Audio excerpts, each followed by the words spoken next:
आपण पाण्याशिवाय जगू शकत नाही हे तर सगळ्यांनाच माहीत आहे. पण एक गोष्ट कधी लक्षात आली आहे का, की आपण स्वतःच पाण्याने बनलेले आहोत? हो, अगदी मातीपासून ते आपल्या शरीरातल्या प्रत्येक पेशीपर्यंत. पाणी खरं तर सगळीकडेच आहे. चला तर मग आज या जीवनावश्यक द्रवामागचं सत्य काय आहे ते जाणून घेऊया. तर मग पहिला प्रश्न, मानवी शरीराचा नेमका किती भाग फक्त पाण्याने बनलेला आहे? याचा जो आकडा आहे ना, तो ऐकून नक्कीच आश्चर्य वाटेल. तब्बल 75%. हो, जन्माच्या वेळी एक लहान बाळ चक्क 75% पाण्याने बनलेलं असतं. म्हणजे जवळजवळ माशांसारखंच. अर्थात त्यांच्या पहिल्या वाढदिवसापर्यंत हे प्रमाण थोडं कमी होऊन 65% खाली येतं. आणि जसजसं वय वाढत जातं तसतसं हे प्रमाण आणखी थोडं कमी होतं आणि एका सरासरी प्रौढ व्यक्तीमध्ये ते साधारणपणे 55 ते 60% येऊन स्थिरावतं. आता हे प्रमाण प्रत्येकासाठी थोडं वेगळं असू शकतं. याचं कारण असं आहे की आपल्या चरबीच्या पेशींमध्ये स्नायूंच्या पेशींपेक्षा कमी पाणी असतं. म्हणूनच शरीरात फॅटचं प्रमाण किती आहे यावरही हे अवलंबून असतं. बरं, पण हे 55-60% पाणी शरीरात नेमकं कुठे असतं? चला, एक छोटासा फेरफटका मारूया आणि पाहूया की आपलं शरीर हे पाणी कसं साठवून ठेवतं. हे ऐकून कदाचित आश्चर्य वाटेल, पण आपला मेंदू आणि हृदय हे दोन्ही अवयव जवळपास 75% पाण्याने बनलेले आहेत. हो, आणि हे प्रमाण किती आहे माहितीये? साधारणपणे एका केळ्यामध्ये जेवढं पाणी असतं ना, तेवढंच.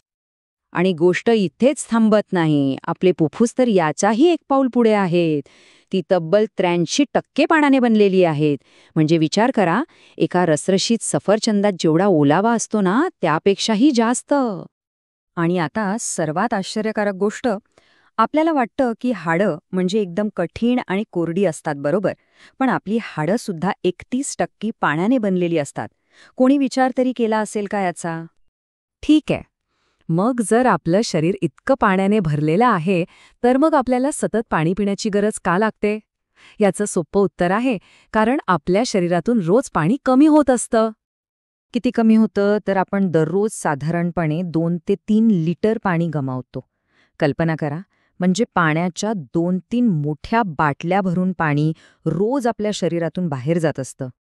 आणि हे पाणी फक्त घामातून किंवा लघवीवाटेच जात नाही, तर शौचावाटे आणि अगदी आपण जो श्वास बाहेर सोडतो ना, त्यातूनही पाणी बाहेर पडत असतं. म्हणूनच शरीरातून जाणारं हे पाणी भरून काढणं म्हणजे पाण्याची पातळी टिकवून ठेवणं खूप महत्वाचं आहे. पण जर हे गमावलेलं पाणी आपण भरून काढलं नाही तर मग काय होतं? तेव्हाच डिहायड्रेशनचा म्हणजेच शरीरात पाणी कमी होण्याचा धोका निर्माण होतो. जेव्हा शरीरात पाण्याची पातळी कमी होते ना, तेव्हा आपला मेंदू जणू काही एक अलारामच वाजवतो. तो लगेच एक खास केमिकल मेसेज, ज्याला हॉर्मोन म्हणतात, आपल्या मूत्रपिंडांकडे पाठवतो. हा मेसेज त्यांना काय सांगतो माहितीये? अरे, पाणी वाचवा. आणि मग मूत्रपिंड कमी पाणी बाहेर टाकतात. यामुळेच आपली लघवी गडद रंगाची होते.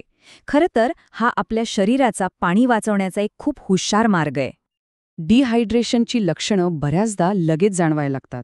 म्हणजे अचानक खूप थकवा जाणवतो, उगाचच चिडचिड होते, त्वचा कोरडी पडायला लागते. एवढंच नाही तर नीट विचार करायलाही त्रास होतो. हे सगळे आपल्या शरीराने दिलेले संकेत आहेत की आता पाण्याची गरज आहे. आणि याचा आपल्या मेंदूवर होणारा परिणाम तर आणखीनच गंभीर आहे. डिहायड्रेशनमुळे आपल्या मेंदूला साध्यातलं साधं काम करायला सुद्धा नेहमीपेक्षा जास्त मेहनत करावी लागते. आणि इतकंच नाही, तर पाण्याच्या कमतरतेमुळे तो तात्पुरता आकसतो सुद्धा. विचार करा. पण म्हणतात ना, अति तिथे माती. जसं कमी पाणी धोकादायक आहे, तसंच गरजेपेक्षा खूप जास्त पाणी पिणंही धोकादायक ठरू शकतं. आणि या स्थितीला म्हणतात ओव्हर हायड्रेशन. हे सहसा तेव्हा होतं जेव्हा एखादी व्यक्ती खूप कमी वेळात गरजेपेक्षा खूप जास्त पाणी पिते. यामुळे काय होतं तर शरीरातले महत्त्वाचे क्षार, विशेषतः सोडियम, खूप जास्त पातळ होतात. आता हे क्षार आपल्या पेशींचा बॅलन्स टिकून ठेवण्यासाठी खूप आवश्यक असतात आणि त्यांच्याशिवाय पेशींना अक्षरशः सूज येऊ लागते.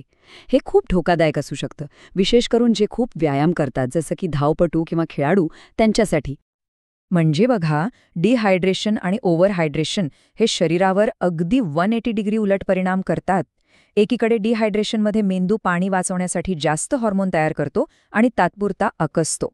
तर दुसरीकडे ओव्हरहायड्रेशनमध्ये मेंदू हॉर्मोन तयार करणं थांबवून टाकतो आणि शरीरातल्या पेशी फुगायला लागतात.